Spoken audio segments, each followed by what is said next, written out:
सेबी ने वो केवाईसी नियम इन एफआईआईज ने वो पूरे नहीं करे, इसीलिए फोर्स एग्जिट है। कई सारे रीजंस हैं, लेकिन हाँ बड़े हाथ बदल रहे हैं, उन पे बातचीत करने की जरूरत।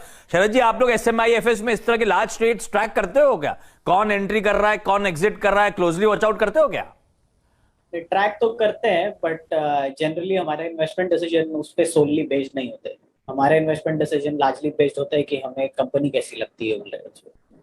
ठीक है, सोलली बेस्ड होता तो जितना यहाँ पे लार्ज ट्रांजैक्शन होते सब खरीदारी करने के कॉल होते। लेकिन अच्छा है, ये एक पहलू हो गया, एक कड़ी हो गई उन स्टॉक्स को आइडेंटिफाई करने की।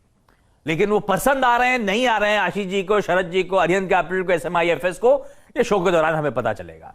मैंने क्या करा है, डेट वाइज जो लेटेस्ट डील हुई थी उससे शुरू करूंगा और फिर पीछे जाता चले जाऊंगा। बड़े स्टॉक छोटे स्टॉक ऐसा क्लासिफाई नहीं करा है, जो सबसे हालिया हुआ था डील उससे शुरुआत कर रहा हूं।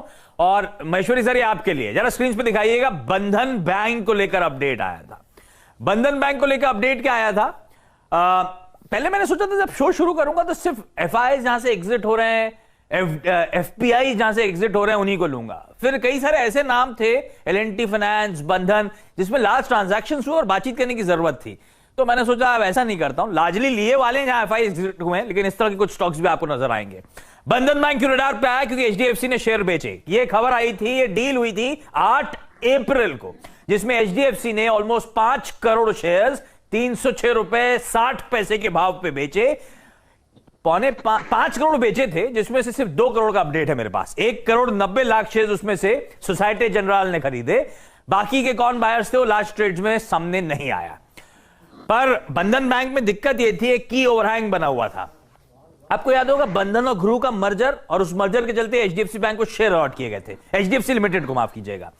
कुल मिलाकर 16 करोड़ शेयर्स दिए गए थे, जिसमें से 5 करोड़ बेचे गए 8 अप्रैल को। और उसके बाद एचडीएफसी का एक डिस्क्लोजर भी आया कि सिर्फ ये 5 करोड़ नहीं, दरअसल हमने कुल मिलाकर करीब 8 crore shares over a period of time बेचे। तो ये ओवरहैंग है और अभी भी 5% के आसपास का स्टेक एचडीएफसी लिमिटेड का बंधन में बना हुआ है। ऐसे में महेश्वरी सर कैसे अप्रोच करना है? स्टॉक चलने लगा है ऑफ लेट, और उसके पीछे रीजन टटोला तो कई लोग कह रहे हैं कि शायद हो सकता है 5% के थ्रेशोल्ड के नीचे आ गया, अब हो सकता है एचडीएफसी लिमिटेड को और ना बेचना पड़े। खैर जो भी हो, बंधन बैंक पे कॉल क्या है? इस लास्ट ट्रेड को आपने कैसे रीड करा? ये ओवरहैंग कितना बड़ा ओवरहैंग है बचे हुए स्टेक? मेरा तो मानना है कि शायद यदि 5% के नीचे चला जाता है यदि एचडीएफसी का होल्डिंग, तो वो बेचने का जरूरत नहीं पड़ना चाहिए, क्योंकि अगेन स्टॉक एक परफॉर्मिंग स्टॉक है और पिछले कई क्वार्टर्स के खराब परफॉर्मेंस के बाद में अब उसमें इंप्रूवमेंट आना शुरू हुआ है। जैसे लास्ट क्वार्टर में हम देखा करीब 850 करोड़ का मुनाफा किया उन्होंने, और इस क्वार्टर में कम से कम 1000 करोड़ का मुनाफा बंधन बैंक करने वाला है। तो मुझे लगता है कि कोई यदि बहुत नेसेसिटी ना हो तो बिल्कुल इस स्टॉक को एचडीएफसी भी बेचना नहीं चाहेगा, क्योंकि अब दोबारा से टर्न अराउंड हो रहे हैं सारे जो माइक्रो लैंडिंग वाले जो बैंक्स हैं, और अच्छा रिकवरी रेट भी है उनका। तो फंडामेंटली कोई भी अब चैलेंजेस बंधन बैंक में नजर नहीं आते। तो यही रीजन है स्टॉक भी अपने 52 वीक हाई के करीब 10-15% नीचे ट्रेड कर रहा है। और मेरा मानना है जैसे ये थोड़ा सा ओवरहैंग और या क्लैरिटी और आ जाता है कि एचडीएफसी अब नहीं बेचेगा, आप देखेंगे स्टॉक अपना 52 वीक हाई जल्दी क्रॉस करेगा। पसंद आ रहा है बंधन बैंक जो एचडीएफसी का स्टेक है। हाँ, इस समय एट प्रेजेंट जो उन्होंने अपडेट शेयर करा है 5% के नीचे आ गया है, तो शायद बेचने की जरूरत ना पड़े, वो रैंक खत्म हो। और वैसे फंडामेंटली महेश्वरी सर मेंशन कर रहे हैं बंधन बैंक खरीदा जा सकता है, लॉन्ग टर्म के लिए अट्रैक्टिव लगता है। मैं रैप अप कर दूंगा इस पे, प्रोड्यूसर साहब भी बना ही रहोगे आई एम श्योर, पीछे से प्लेट्स जो भी एक्सपर्ट्स के पिक्स आ रहे होंगे उसकी।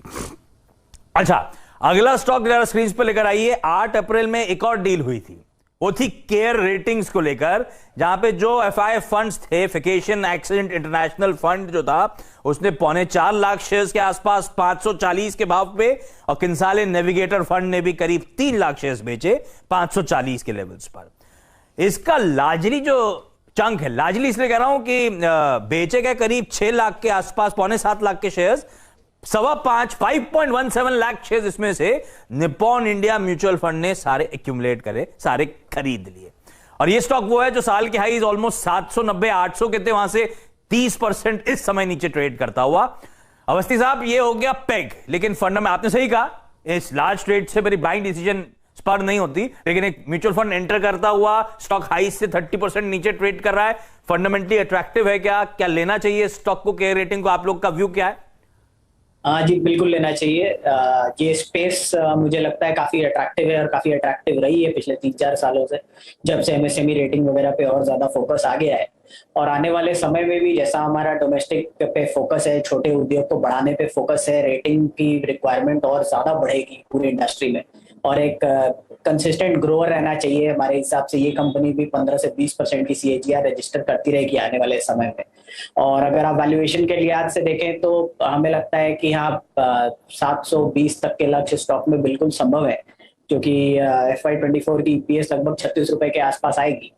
तो अगर आप 1.5-2 साल का व्यू रखते हैं तो 720 रुपए तक के लक्ष्य बिल्कुल संभव है। अगर आपका 1 साल का व्यू है तो 600 650 रुपए के आसपास के लक्ष्य रहने चाहिए। और स्पेस काफी अट्रैक्टिव है, हमें लगता है एक नॉर्मल जेंटल ग्रोथ रहनी चाहिए इस स्पेस में अच्छी खासी अगले 2-5 सालों में। पसंद आ रहे हैं एक्सपर्ट को एक करके stock. Rating as a space पसंद आता है कि रेटिंग जिस स्टॉक को लड़ा पे रखा था उस हॉट डील के चलते खरीदारी करने का मन या पसंद आ रहा है, ज्यादा बेहतर वर्ड इसको यूज कर रहा हूं मैं। अगला स्टॉक, अब आप 6 अप्रैल को चलिए। 8 अप्रैल के 2 लार्ज ट्रेड हमने मेंशन करे। 6 अप्रैल को एक बहुत बड़ा ट्रेड हुआ था, वो था बारबेक्यू नेशन हॉस्पिटैलिटी में। तमारा प्राइवेट लिमिटेड और पेस प्राइवेट लिमिटेड, इन दोनों ने, एक तमारा ने 27.5 लाख शेयर्स और पेस ने करीब 30 लाख शेयर्स बेचे। 1154 1172 के भाव पे ये ट्रांजैक्शंस कल्मिनेट हुए। ये तमारा और पेस क्या है? प्राइवेट इक्विटी ग्रुप जो है सीएक्स पार्टनर, उसकी एंटिटीज हैं। तो कुल मिलाकर हो गया था करीब 15% के आसपास का हिस्सा जो बेचा गया। और इसके बाद मैं ऐसी कैलकुलेट कर रहा था, लार्जली अगर लास्ट शेयर होल्डिंग पैटर्न देखूं और ये जो ट्रांजैक्शन हुआ है, लार्जली कुछ चुनिंदा छोटे बहुत स्टेक बचाओ तो बचाओ, लार्जली सीएक्स पार्टनर्स का ओवरहैंग खत्म, वो पूरा स्टेक इन्होंने बेच दिया है। खरीदारों के नाम आपकी स्क्रीन पर ये आ गए। Massachusetts institute of technology, नमूरा India stock fund, BNP Paribas, ICICI prudential mutual fund, Motilal Oswal. जो क्वांटिटी की बाइंग हुई है वो आप लोगों की स्क्रीन पर है। नॉट इक्वलेंट टू जितना स्टेक बिका, लेकिन जो रिपोर्ट किया है वो आपकी स्क्रीन पर आता हुआ। बारबेक्यू नेशंस, महेश्वरी सर जरा देख के बताइए स्टॉक कैसा लगता है आपको। अच्छा, ये भी ऑफ हाइज है, मेरे ख्याल से 1950 रुपए के आसपास, 1950 के ईयर हाइज, वहां से अभी 1100-1200 के ऑड लेवल्स के आसपास कामकाज करता हुआ नजर आ रहा है। पर एक कंप्लीट एग्जिट, एक की ओवरहैंग खत्म। बारबेक्यू नेशन कैसा है महेश्वरी सर? तो मेरा मानना ये है कि पूरा सेक्टर में एक रोबस्टनेस बनी हुई है और एक टर्न अराउंड देखने को मिला है। छोटे छोटे स्टॉक, स्पेशलिटी रेस्टोरेंट्स का यदि आप नजर डालें तो वो भी तक इतने सालों के लॉस के बाद बहुत अच्छा परफॉर्म करने लगे हैं। तो मुझे लगता है कि बारबेक्यू नेशन, जिसने लास्ट 2 क्वार्टर में काफी अच्छे नतीजे दिए, इनफैक्ट ये क्वार्टर भी उनका बम्पर रिजल्ट वाला रहने वाला है। तो मेरी सलाह रहेगी कि जो QSR है, रेस्टोरेंट स्टॉक है, वो अगले 1 से 2 साल तक अच्छा परफॉर्म करते रहेंगे। तो बिल्कुल बाय किया जा सकता है इस लेवल पे बारबेक्यू नेशन भी जा सकता है। बारबेक्यू नेशन, और जो स्क्रीन प्रोड्यूसर साहब ने बनाई है, हॉट डील्स में आग लगी हुई, इसके ग्रिल याद आ रहे हैं मुझे। पर बारबेक्यू नेशन गजब है वैसे, इसमें तो कोई शक नहीं। और मतलब गजब है उसकी मील्स के लिहाज से, वो बुफे के लिहाज से। स्टॉक पसंद आ रहा है महेश्वरी सर को, इन लेवल्स के आसपास अट्रैक्टिव।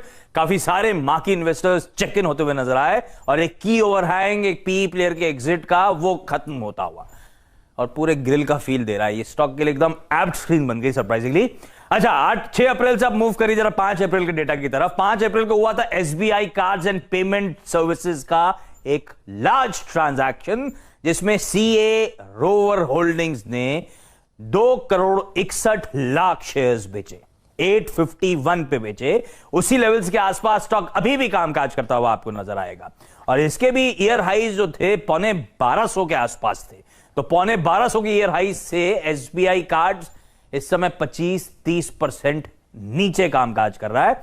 अब इसमें बायर कौन था वो डिटेल्स नहीं आई, कोई मतलब वो लार्ज ट्रेड में कोई डिटेल्स एक्सचेंजेस पे नजर नहीं आई। तो अब पता नहीं किसने खरीदा, किसने उस तरह की बाइंग सेलिंग को एब्जॉर्ब किया। तो ये एक वॉइड है मेरे लिए। अवस्थी सर, फिर भी इस वॉइड के बावजूद एसबीआई कार्ड लगता कैसे है ऑफ हाइज इस समय कामकाज करता हुआ? देखिए, कुछ डेवलपमेंट्स हैं सेगमेंट में जो कार्ड्स के लिए थोड़ी नेगेटिव हो सकती हैं। जैसे आरबीआई ने भी 1-2 मॉनेटरी पॉलिसी में बोला था 3-4 महीने पहले कि हम लोग कार्ड्स पे जो चार्जेस वगैरह जिस तरीके से लगाए जाते हैं उस पर ध्यान दे रहे हैं। तो वहां से थोड़ी निगेटिव न्यूज आई और वहां से स्टॉक लगातार करेक्ट करता रहा, प्लस ये इंस्टीट्यूशनल सेलिंग का प्रेशर जो आया वो एडिशनल था। बट अगर आप नंबर्स के हिसाब से देखें तो ग्रोथ के हिसाब से हमें लगता है ये सेगमेंट काफी रैपिड ग्रोथ करेगा, और एसबीआई ने private sector public sector banks में काफी अच्छी पकड़ बनाई है कार्ड्स में, और अच्छी पेनिट्रेशन वगैरह अचीव की है। तो आने वाले समय में भी इनकी ग्रोथ रेट्स काफी हेल्दी रहेंगी। वैल्यूएशंस बहुत सस्ती नहीं है, बट हमारा मानना है कि 40% के आसपास की सीएजीआर कंपनी में रहनी चाहिए अगले साल 2 साल पे। तो उस लिहाज से अगर आप 1.5-2 साल रखते हैं तो लक्ष्य करीब 960 के आसपास का आ सकता है स्टॉक में। ये बाइंग लिस्ट में है या वेट एंड वॉच मोड हो गया शरद जी? जो थोड़ा रिस्क टेकिंग इन्वेस्टर्स हैं उनको बाय ही करना चाहिए। वो एक एडिशन ये है कि पसंद तो आता है, और अगर आप रिस्क टेकिंग हैं तो खरीदारी करें।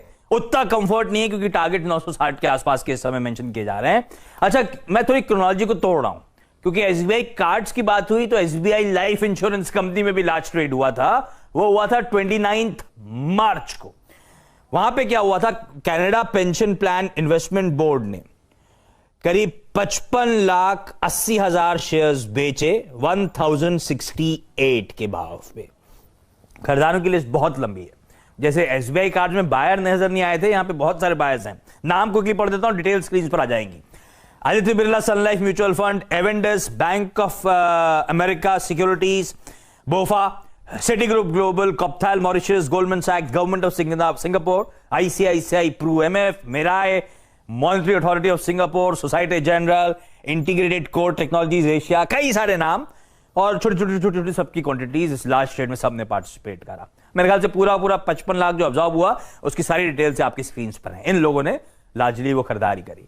एसबीआई कार्ड्स पे इफ्स एंड बट्स या रिस्क टेकिंग लिस्ट लवर हैं, रिस्क टेक ले सकते हैं तो पसंद आ रहा है तो एक बाइंग थी। लेकिन महेश्वरी सर, क्योंकि एसबीआई ग्रुप की बात हुई तो लाइफ इंश्योरेंस कैसा स्टैक्ड अप है यहां पे मेरे ख्याल से। और ये भिगवाली भी कनाडा पेंशन फंड की शायद इसलिए हुई है क्योंकि वो केवाईसी नॉर्म्स पूरे नहीं हुए थे। इनको 6 महीने का समय दिया गया था कनाडा पेंशन फंड को अपने इन्वेस्टमेंट से एग्जिट करने के लिए। ये आधार और पैन लिंक नहीं किया था क्या आशीष सर इन्होंने? अब ये तो मालूम नहीं कि क्या स्पेसिफिक इशू था जो 6 महीने के बावजूद भी वो रिजॉल्व नहीं कर पाए, और इतने बड़े इंस्टीट्यूशन इन्वेस्टर्स तो रेगुलेटरी इशू। एसबीआई लाइफ पे कॉल क्या सर?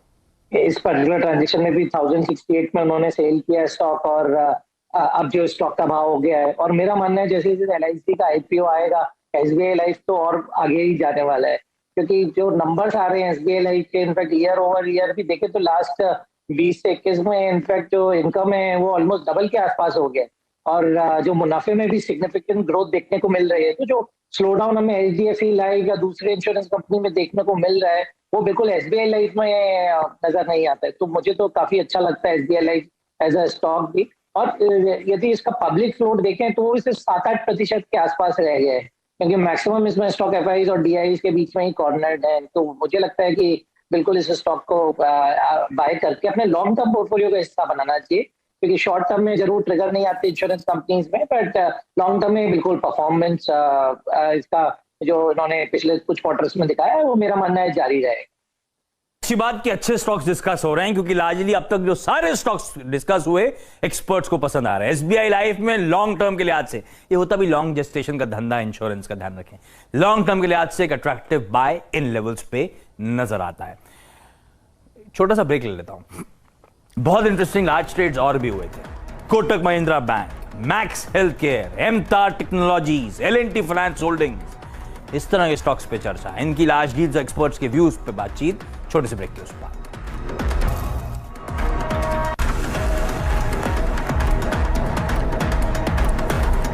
ब्रेक के बाद आपका स्वागत है। हम बात कर रहे हैं आज हॉट डील्स की, यानी कि वो लार्ज ट्रेड्स जो हुए थे जिसमें कुछ मार्की इन्वेस्टर्स एग्जिट हुए कई सारी अच्छी कंपनीज से, पर उनकी जगह कईयों ने और खरीदारी करी।